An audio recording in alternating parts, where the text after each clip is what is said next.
Hello, everyone, and welcome to another episode of DEO Growth Secrets. I'm your fearless host, Emmett Scott, and today I'm excited to have Jesse Stamp, marketing consultant with Patient News, and Judy Webster, VP of Sales and Services at Patient News, here with us. And just to give you a little background of these two, Jesse has been 8 years in dental marketing, has helped hundreds of dental offices like strategize, create effective digital and direct mailing campaigns. By the way, one of my favorite sayings is revenue covers a lot of sins. So if we can create more patient flow, better marketing, better sales, all the better. Jesse really understands how to use data and research to support brand development, build the practice awareness, and increase new patients and production. Judy is a dynamic and innovative sales and marketing leader who sets priorities and manages end-to-end execution by inspiring the dedicated team on performance and cross-functional collaboration. So I'm excited to have both of them here with us today as we're trying to solve this inflation and increase our revenue. You know, some of those at DEO, some of our members are launching new practices. Maybe they've been successful in their current practice, but they're on number 2 or 3. And those have struggled a little bit more and they need to step back and kind of like, okay, what is my marketing strategy here? How do I get more patients in the office? So anyway, thrilled to have both of you on here, really talking through like some of the innovation that's happening and some of the mistakes that are happening. I'm going to start with something that might seem a little off because we tend to go digital first, but I want to go old school for a minute here and ask, you guys have direct mail. I mean, I love the name Patient News. I feel like it's like grounded in the 20s, you know? And that'd be 1920, not 2020. But tell me a little bit about your thoughts on direct mail. I'm hearing from more dentists that it still works. What's your guys' take? Yeah, so I'll jump in here and thanks so much, Emmett, for having us. We're so excited to be here. Not 1920, but 1993, so close. But we've been marketing dental practices for 30 years. So that experience in dental marketing allows us to know that direct mail is that number one brand awareness tool for each of our offices. So Mhm. because it provides a physical presence that digital marketing often lacks. Online presence has a lot of choice these days, which allows that digital presence to get buried in that overwhelming competition. So that's really where direct mail provides a physical and humanizing presence for an office's potential patient. Now, with that 30 years, we also know that over 80% of consumers trust print ads the most when making a buying decision. And It's direct mail, concrete, right? Like you can feel it absolutely, and touch it. And coming back to absolutely. what you said too, you know, I was in a group called the 25K group, so everyone knows how much that cost, but it was all online marketers.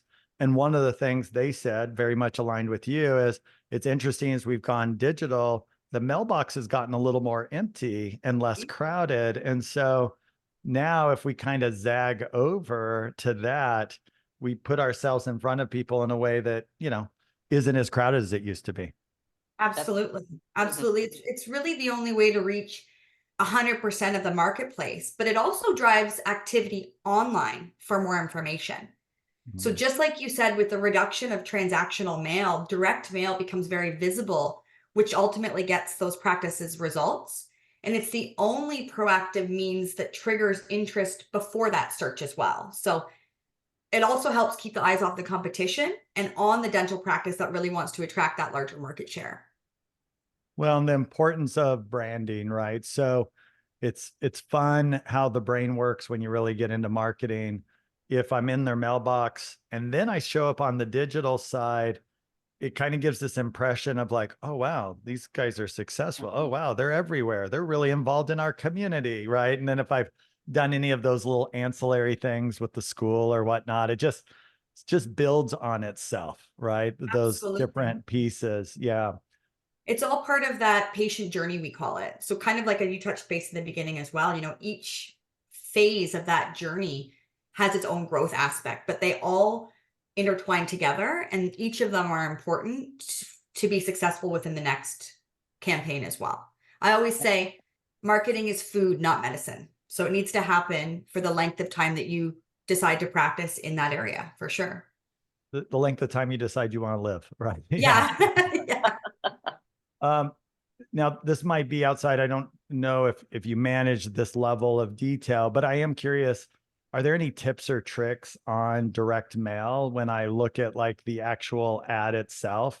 You said something like it could actually drive my digital side. So part of it, of course, is I'd want to have my website and other, maybe a QR code or something simple, right? To be able to jump to it.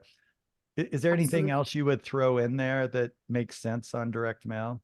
Yeah, so what we want to do with it is we really want to differentiate practice from that competition. So we want to highlight, what makes them different. And of course, with the direct mail, again, with our experience, Emmett, we know that over 90% of those decisions are typically made by a female.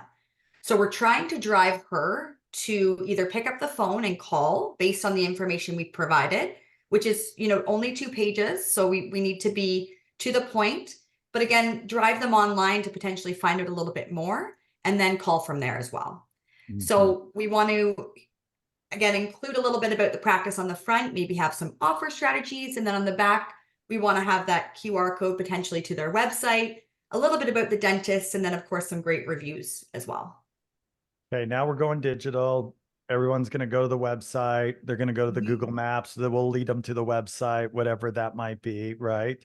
Mhm. Um, what are, we're not great at this. Some of us are still learning. What are common mistakes? Let's start there and then we'll go into like strategies. But like, what are the do not do this on your website kind of things that you Okay, would? that's great. Well, I'll take this one, Emmett. And as Jesse mentioned, around the patient journey, the online presence is just so important because it really is the place where people go for patients will go to research as well as then ultimately make their buying decision more times than not. So you really have to get it right and make a great impression so you don't lose that opportunity with that potential patient.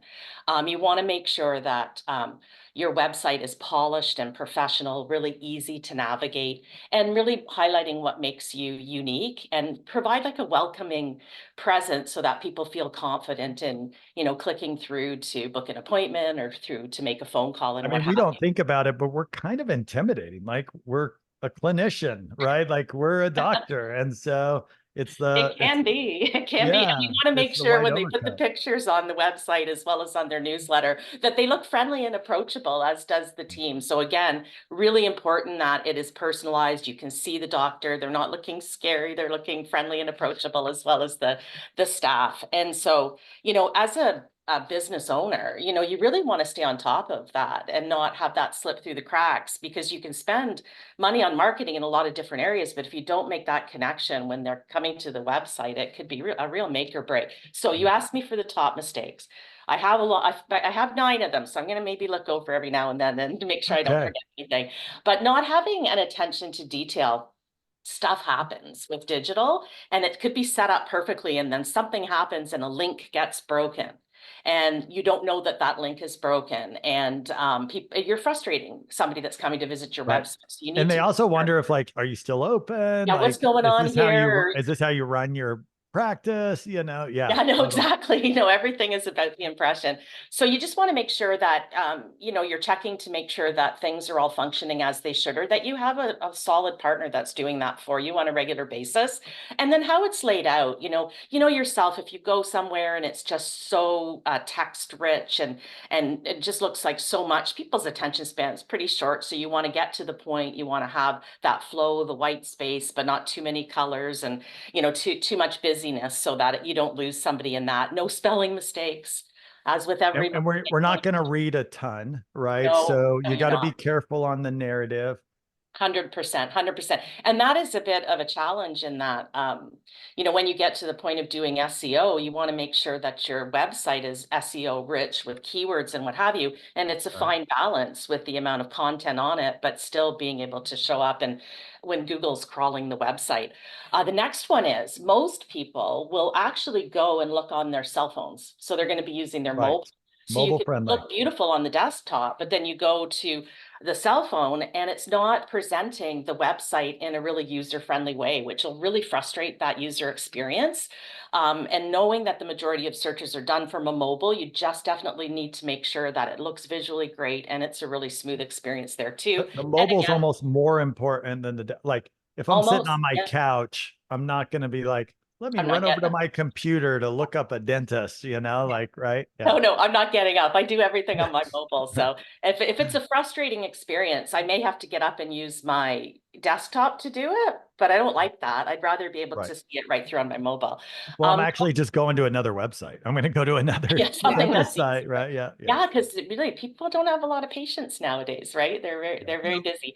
And then not having you have a beautiful website, but you're not investing in search engine optimization. And really, that's the important thing that you want to do. Dentistry is at a local level, and you really do want to show up when people are searching those keywords for a local dentist because they're having that need right now. And if you're not on that page one, or close to that. Most people don't click through. I don't know about you, Emmett, but I tend to look for what's on page one. I can see what the Page paid one. ads Yeah. are, and then I see what the organic ones are. So we want to make sure we're investing in that, and we want a strategy that's going to get us to page one and help us maintain our position. So that's really critical. Ignoring that can really make it can be expensive because Right. Because you know the more you can be on page one, the more you drive down how much pay per click you're ultimately going to have to do. Right. Yeah, exactly. You totally got it. You've totally got it.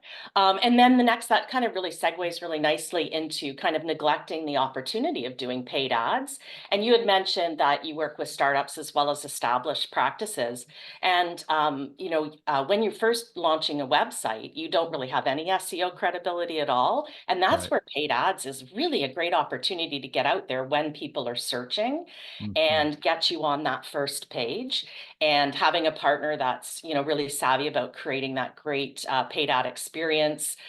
People clicking through the paid ad, a big mistake is that it takes them to the website, but it's not about that specific service that they're advertising, and then they're kind of searching going, well, I really wanted to know about implants or teeth whitening, but now I got to find it. So you want to make sure you're landing them where it's really easy for them to get the information they need and then to take action. Okay. Can And we pause there? Because that's like a gem right there.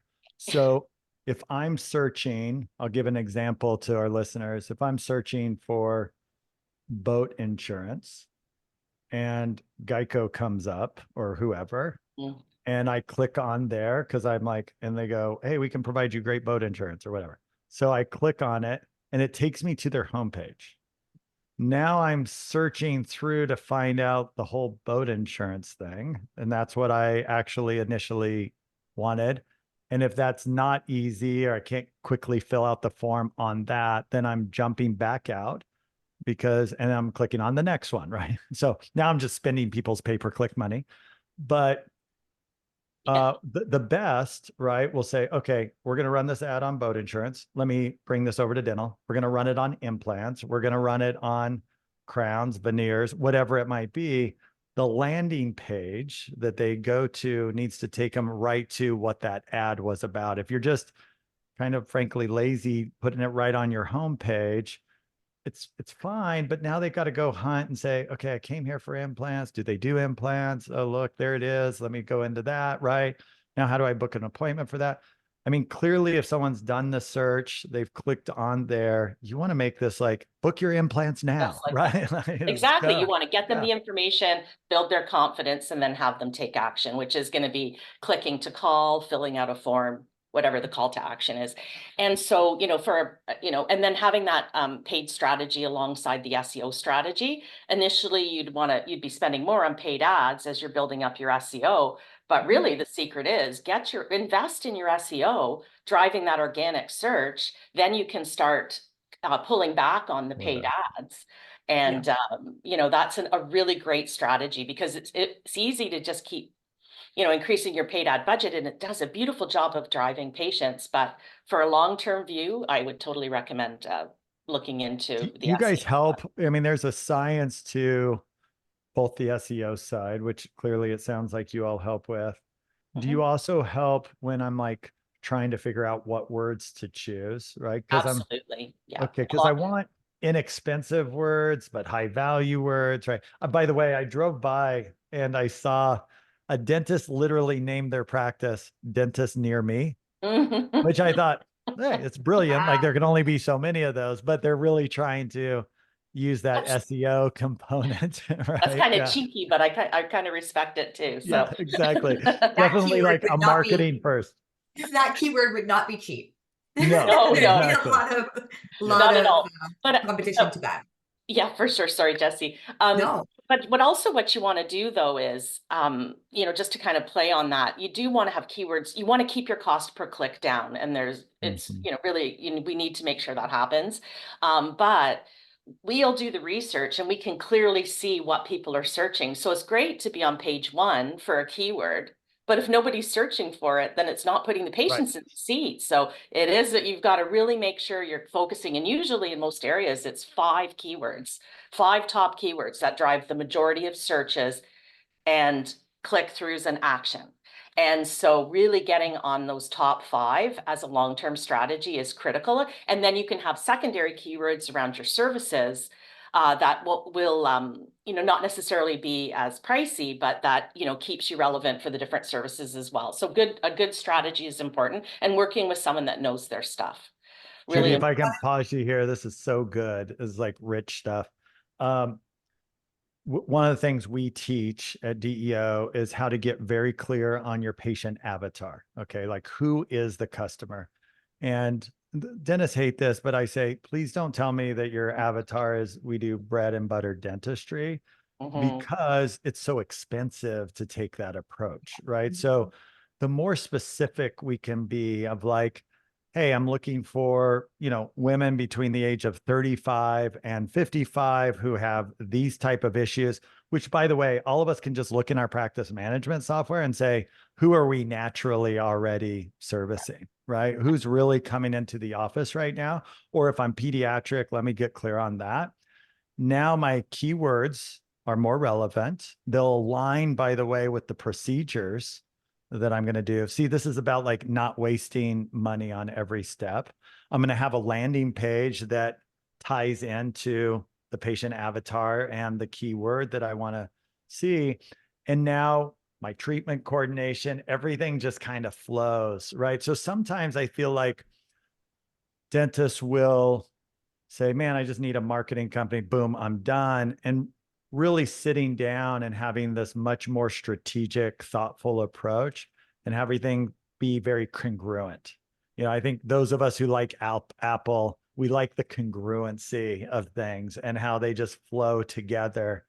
I think all of us really want that congruency in the marketing realm too. We don't want it to feel jolted, like I clicked on this, but now I'm over here, but now I can't find this and it doesn't work on my Yeah. mobile. And I came into your office and that's not even really what you guys do here. You just kind of went after that patient for a minute, those kind of things, right? I'm going to do Invisalign, but I'm just going to bring you to my homepage. Now, do you do Yeah. Yeah. Invisalign? Whatever it is, right? And Yeah. prior And to any marketing, sorry, sorry, Jude. Jesse. I know we're No, I both was just saying, excited here. Jesse, you go ahead. I know, I'm just like, prior to any marketing here, one of the first steps that we do, of course, we can't just recommend marketing without doing a deep dive. So understanding the keywords in the area, the click rates, the demographics, diving into all of that, but also diving into their practice management system, like you said. What is their top demographic, but who's their top spend?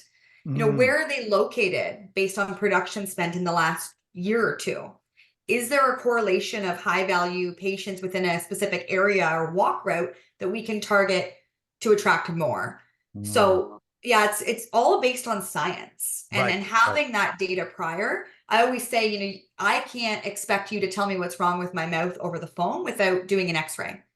That's what I want to do to your practice first, is really dive in to the analytics and all of the key components that are going to make campaigns successful for It's sure. awesome.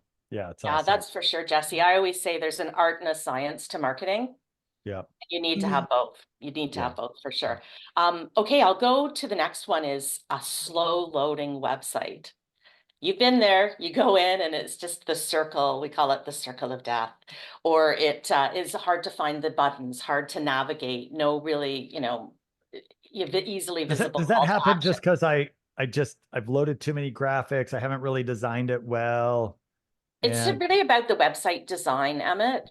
There's things that you can do to make sure, like we want, using video can really slow a website down. So you have to have other tools that help to make sure that your website is fast. And believe it or not, Google, it matters to Google when they're ranking you for your SEO, the speed of your website. So that's something you gotcha. really don't want to have a slow website because it's going to get you on the other end as well. Um, we also talked about the navigation and making sure that your calls to action are clear and easy to find, and reviews. The importance of patient reviews and reviews on Mhm. your website, on your Google business profile, Facebook, Google. It is so critical. Again, it's super important to SEO for reviews, but it's also important during the patient journey as they're researching the practice and making that buying decision. Do you want to go to a practice that has 1 5-star review or 700, 4.8? As a Right. total rating? Like, you're going to really want to see that. And not only driving the reviews, and I know that there's tools, we happen to have one, but there are tools to make it easy to get reviews Yeah. that the practice can execute on. And then also answering those reviews. That's really important too. Answering the good reviews. And then if somebody wasn't so, maybe somebody wasn't so kind, but you do want to be able to address those as well. So that's a really important thing that people forget Can you about. kind of talk me through the reviews on the website? Because I think when most of us think of reviews, we think of a Google Map type element, but most people don't realize like you can bring that stuff up to your website, which is super 100%. helpful. Not only am I looking for the stars, and you're right, like 1 5-star review, it's like, oh, I'm glad their mom likes them, but when it has volume, first of all, but number two, I'm always looking in the reviews for myself.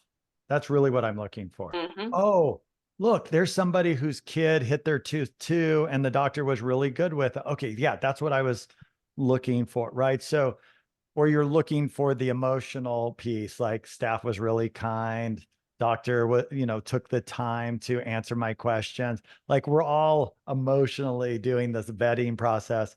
So it's not just about the stars. The volume also helps the probability that I'm going to find myself in those That reviews, right? That Yeah. is so true. Doctor, made me feel very relaxed. If you're nervous, right? Like, those are the things Yep. that I would Yep. look for. Yeah, Yep. you are so right on that. So again, very critical to have a strategy in place, and not having one is a mistake. When you're investing in your marketing, uh, whether it's a patient newsletter, you want to make sure you're using call tracking. You really want to make sure you're understanding what your return on investment is, and having a way to track that specifically to the different marketing that you're doing. And so making sure that if you're running paid ads, someone goes to your ad, but then they go to your website, that phone number follows them. And it's called Mm. dynamic number insertion. And, you want to make sure that you're working with a professional organization that's going to help you really, truly understand what is driving the patients in the chair from your marketing investment. So I would say that we want to make sure that we understand that fully. And then again, just providing a poor user experience in general. If it's not a good user experience on the website, if you have online booking, here's one that's come up recently. So a lot of people are using online booking tools, which is fabulous, but when's your next available appointment? Because if it's 3 months down the road, that person Totally. needs a dentist right now. You got to be really careful to make sure you're putting those slots aside for new patients, so Yep. that they're not coming and then being deterred. So you've got to really think that through. So those were my top ones. I love it. On that last one, we have what's called the DEO ops assessment using constraint theory. And it says, hey, be careful about doing a bunch of marketing spend when you're not answering the phone, when you don't actually have availability facilities. So we have that all listed out for people because you solve that, right? And you really drive down your marketing costs. Same marketing spend, better volume. Um, Absolutely. you mentioned something there near the end I'd like to talk about, which is in marketing, they call it attribution, fancy word, but really what we all want to know is, hey, this patient walked in my door. Why? Like, was it really because I saw him at the ball game and then they told a friend and, none of this digital stuff's actually mattering? Is it because of the digital stuff? Is it because of the flyer? Like, is it because of my billboard, etc.? As much as I can. And I know this the reality is, it's 7 touches or 7 impressions to Yes. get there. So I might only get an understanding of what the last one was, not what the first 6 were. But do you guys have a solution? I know there's more and more looking at software tie-ins or something that can start bringing this information to the forefront, because otherwise it does feel like marketing's more like an art and maybe a prayer, you know? And what I think we want is a little bit more of the science, which would give us more confidence of like, hey, put your money here. It tends to be working better. Dig over here for gold versus over here. So how are you all solving that right now for people? Yeah, so great question, Emmett. We have our own online marketing performance dashboard. It's called our Practice Zebra. And it really differentiates us from a lot of other marketing companies as well, because it focuses on marketing and it's fully comprehensive. So what that does is it helps to maximize and support the office ROI from their marketing spend, but also from other marketing campaigns, like you mentioned. Maybe we're monitoring a billboard, a subway ad, Facebook, Yeah. website, direct mail. So other softwares I've noticed focus on one element, but with Practice Zebra, it really allows you to have everything at your fingertips. So it is connected to your practice management system at the office, extracting data for you very easily in a very user-friendly platform as well. So it provides everything at your fingertips. So we have everything from call tracking, recording, and scoring. As you mentioned, it's important Oh, so it to ties into the phone as well. Yes. Yeah. Yes. absolutely, Oh, absolutely. interesting. So we again score those calls, so we're able to really determine why people aren't booking at the practice. Is it because of insurance? Is it because there's no convenient appointment times? Is it because of fee questions or concerns? And we can provide some call coaching and scripting. So it really allows us to full circle follow that, again, patient journey from exactly where they're calling from, whether it be a specific call tracking line in a marketing campaign, potentially an exact address match within the distribution area that we've selected as well. That visibility allows us to then manipulate marketing campaigns for further growth as we move forward together as well. Yeah, this is awesome, and I love that the market's going here, because it's really like I just explained our constraint theory, and you guys are building technology around that same concept. So, if I'm an office manager, um, tell me a little bit like what would happen. I could log in, Yeah. I could see phone calls completed for the previous day, or listen to recordings, or what would that look like? And then I could see a little bit of where my patients that have come in, where they came from. Oh, You can see all of that. Yeah, mm, absolutely. You can see wow. all of that. Everything you just mentioned, Emmett, it's very easy to use for an office manager as well, but it focuses on that actionable data. So new patient value versus existing, focusing maybe on retention options versus acquisition, lists like danger patients or unaccepted treatment plans. And then it focuses specifically on those key performance metrics. So it allows them to take a look at how they're currently answering or converting calls and visualize their future using specific metrics to predict how a small change in some of those percentages can impact overall growth as we move forward together as well. Yeah, that's fascinating. I don't think most dentists know, but in the marketing world, you're looking at lifetime value of a customer, right? So you're saying, okay, we're going to make $1,000 over on this customer. What's the right marketing spend? And the reality is, depending on procedures or customer type, that changes. It could be $300, it could be $10,000, $40,000. So Absolutely. being able to start to, especially if I'm, let's say, a general dentist who's doing a lot of different procedure types, or, I want to look at different patient types, like where really should I put my money? Sounds like this is software that at least could start getting my arms around that. Um, Absolutely. yeah, Yeah, fascinating. I'd absolutely. be interested in seeing that. Yeah. So, Yeah. and then the fact that it's kind of taking on the funnel too, down to the call pieces. It That's it really really is interesting.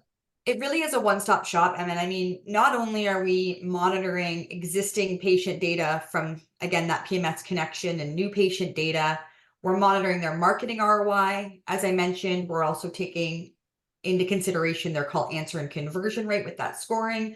Yeah. But it also has a full suite of patient communication tools. Things like Judy mentioned, that review booster tool, or two-way texting, missed call alerts, monthly email newsletters, dental membership booster, so we can target non-insured patients and let them know about an in-house membership plan. So it really Interesting. becomes a Wow. one-stop shop. So Yeah, they it's don't that have to have overlay multiple. that you wish was Yeah, in the practice management software, but isn't, right? 100%, I mean, we have to remember 100%. practice management software was built to schedule a patient, bill, and chart, and then bill, right? Yeah. And so as soon as we start getting a little more sophisticated and say, well, no, I actually want to follow up with the patient, I want to market to them, we quickly see that the practice management software wasn't built for that. So an overlay like this basically, supercharges. What was that show, like Pimp My Ride or something? Like Yeah. it's supercharged. It's doing that to the Yeah. the PMS. Yeah. To the PMS. Yeah. So, and it sucks the data in. So it's a read solution, right? Okay. And then, so I don't have to put it into the system. Sorry, I'm getting into details here, but this No, is that's all okay. issues I've had to deal with. That's okay. We pull from the PMS system, but we can also push back for certain practice management systems. Absolutely. So when it comes to things like appointment reminder, we can actually write back with the confirmed confirmation within a text or email Oh, from wow. those patients as well. So it really does become a full service practice management software, really, because it allows them to analyze daily activity, but also overall for marketing growth moving forward, and ultimately That's awesome. increase practice production. That's what we're I here to do. love how holistic, by the way, Open Dental, Eagle Yep. Soft, Yep. Dentrix. Dentrix. We're honestly about 99% compatible with over 300 different softwares. So Okay. So probably you're going to be fine with more that. than likely, yes. Yeah. 8 Hey, years, I think I can say a handful of them. Handful of offices I've spoken with, maybe it didn't. that their brother-in-law built for them or whatever. Yeah, yeah. You Yeah, had exactly. you'd mentioned previously, Emmett, about just understanding where your own patients are coming from and what that looks like. We actually have, as part of the tool, a patient plot. So not only can you see where your patients are clustered around the practice, but you can see it by the amount of revenue.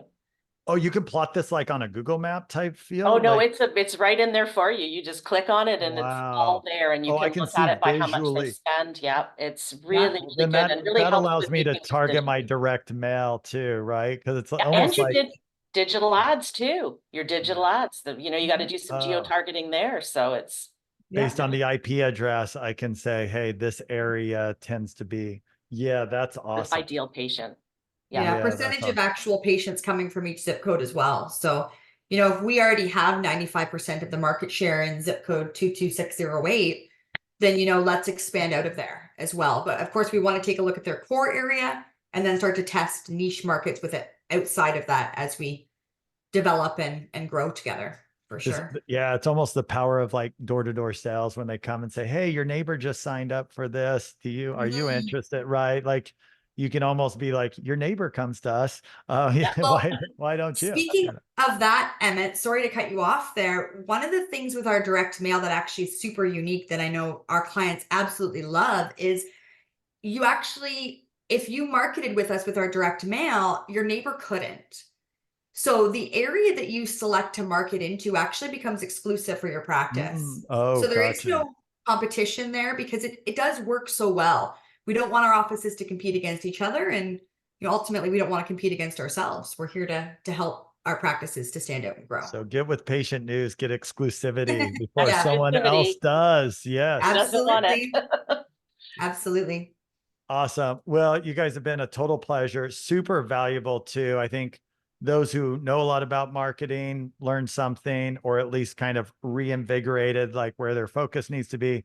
And I think for many, like there was some new jargon and terms and thoughts where it doesn't have to be just like hopefully this works, but we Yeah. can really get a science down and make sure every dollar comes back to us. If somebody wanted to have more conversation with you guys, dig in, make sure it would work for them, maybe test drive, who would they reach out to? What's the best way? Yeah, so they are welcome. Anyone can go to patientnews.com, and there, right on the homepage, you are welcome to book a consultation with one of our marketing consultants, and we'll walk you through the entire process. Awesome. Hey, Yeah. thank you all so much for being on, both Jesse and Judy. Really appreciate the feedback. If you're interested in discussing this more, come over to our Facebook page at DEO Grow Secrets. And until next time, keep smiling.